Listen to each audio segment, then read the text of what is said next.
Hello and welcome to my vlog, where I'm going to do a review of Captain America Civil War. Now, it wasn't a bad movie, but I was expecting a lot from it. I went in there with very high expectations, and I found that they weren't really met. I know the movie can't be like the comics, because they don't have a lot of the characters they need, and all that stuff, but I was still expecting certain things to happen, and I just kind of overall felt disappointed. But like I said, it's not a bad movie by any means. I don't think anything that Marvel and Disney put out could be bad, but I just want to go through some of the reasons why it disappointed me so much. Now, for a movie called Civil War, it did spend most of its time on the Winter Soldier and the Winter Soldiers. So to me, it kind of felt like they wanted to do another Winter Soldier movie, and then they had to do a Civil War movie instead, so they just kind of slapped Civil War in there and made another Winter Soldier movie. Because the entire movie was about finding Bucky, capturing Bucky, finding Bucky, and then capturing Bucky, then finding the other 5 Winter Soldiers. And very little of it had to do with the internal conflict between the Avengers. What I think this movie would have been really good as is if you cut out about the 20 or 30 minutes of the 2.5-hour movie that they spent on the Civil War aspect. If you cut that out, maybe call it Captain America Avengers Disassembled, or Disassemble. Either way. Also Maggie's making a guest appearance. She's over there yawning and panting. It's kind of warm. Come here, Maggie. You mangy much. And if they'd cut out the aspects of the Civil War from the movie, and basically just made it Avengers Disassemble. And this way, what they could have did was they could have had a lead-up to a really good Civil War movie. They would have had more characters to use later on. And the characters don't even have to be in the movie for that long. Like, for instance, after Thanos, if everyone's still alive, because I'm definitely expecting there to be some deaths there. So if everyone's still alive, then they could have had their Civil War after that. So what they could have done was they could have brought in all the characters from the TV shows and the next Netflix originals. And then Tony Stark would have brought in Cap and would have said, hey, look, this is a thing that's going to happen. I fully believe it. I'd already gone to see these people over in Hell's Kitchen, and they didn't want to join. So now they're in jail. Then you could add, like, Luke Cage, Jessica Jones, Daredevil, Punisher, Iron Fist. And then that would have been a good reason, I feel, for Cap to be like, no, this is wrong. These people, well, Punisher kind of went off kilter. But the rest of them, they're risking their lives to save people. And I guess so was the Punisher in a way, but anyways. And then I felt that would have gave him more reasons to be against Tony. Because I don't feel that there's been enough build-up to warrant a Civil War movie yet. Like, just having 10, 20 people die because the Scarlet Witch's power went out of control, I don't feel that's enough, because in the comics, there was 4 city blocks that were destroyed, and there was an elementary school, and there were hundreds of people who died because of young, powered people who just bit off more than they could handle and weren't properly trained. Because that's what Civil War was about. It wasn't necessarily about accountability. It's that they were frustrated with all these superpowered people who just did whatever they want, and a lot of them don't have proper training. They train themselves. So yeah. So I didn't feel there was enough build-up to have a proper and good Civil War movie. Like, Ross, who was basically the head of this, was just kind of a joke. I kind of actually felt bad for him. Like, Iron Man pretty much ignored him, even though Iron Man was on his side.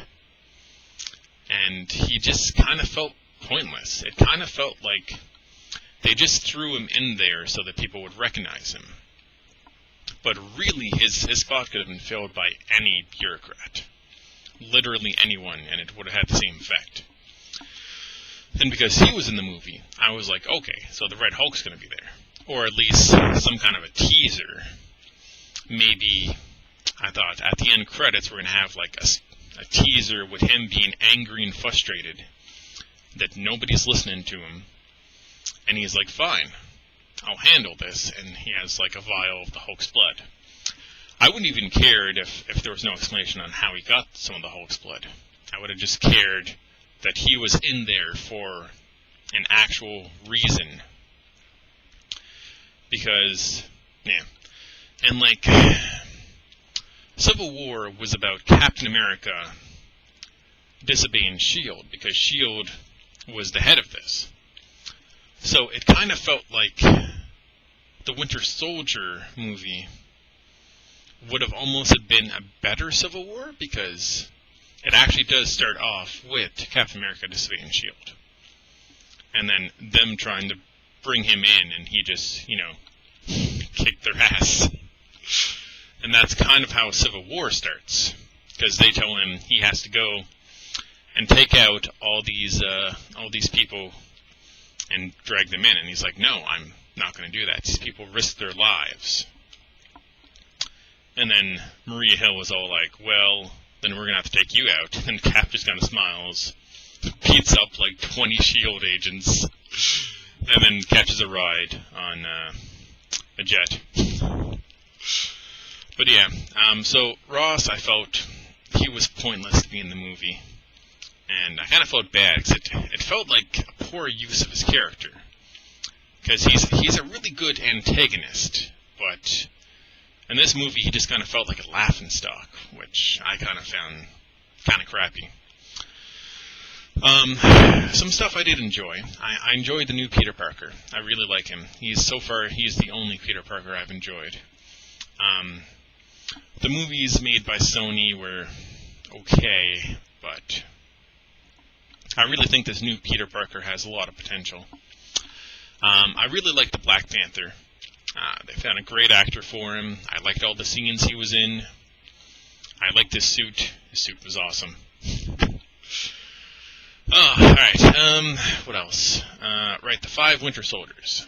So now I thought, okay, this is the part that will help redeem it for me. There's 5 Winter Soldiers. They were all shown to be more powerful than Bucky. I'm like, so when they get there, it's going to be Cap and Bucky against these 5 insane soldiers. And then Iron Man's going to show up and help them, and it's going to be like this epic fight. And then they get there, and Zemo shot them in the head. And I was like, well, that's disappointing. They had this build-up for these new Winter Soldiers who are better than Bucky, stronger than Bucky without needing the robotic arm. And then they just shoot them in the head. And I was like, well, gee.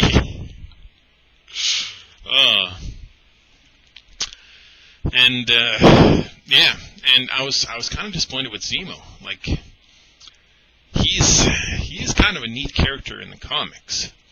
He can go toe-to-toe with Cap. He can go toe-to-toe with a lot of the Avengers, like one-on-one. But in this, he kind of just seemed like a coward.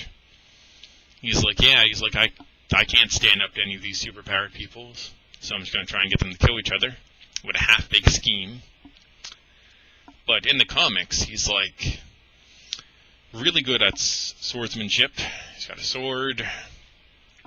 He's actually a really neat character. He's the head of Hydra, so he's pretty darn confident. And yeah, I feel like it was another waste of a good character. Because they could have done a lot with him, but they just kind of made him into this, crappy, half-baked villain with no real reason on why he's doing stuff, except that, his family died, but that should have made him, push himself extra hard and, go toe-to-toe with the people responsible instead of just, framing people and, yeah. But I found it was a poor use for his character, too. A lot of the villains I find are just like, they're not used as well as they could be, which really makes me sad. That's basically why I was super disappointed, because I went in there expecting something, in my mind, to be quite amazing, but I was just overall disappointed, because, like I said, it just doesn't focus on the Civil War aspects. It focuses on the Winter Soldiers. So, yeah. I'll probably do more reviews of movies and stuff, because I kind of enjoy this. And I'm really looking forward to Thanos and his Infinity Gauntlet. And I expect to see him smack the Avengers around really good and knock some sense into them. And then when he comes back with the Infinity Gauntlet, well, I don't even know how they're going to deal with that. Thank you for watching. This has been Matt's Movie Rant. I hope you enjoyed it. And, feel free to leave some comments on what you thought of the movie. Alright, thank you very much. Goodbye now.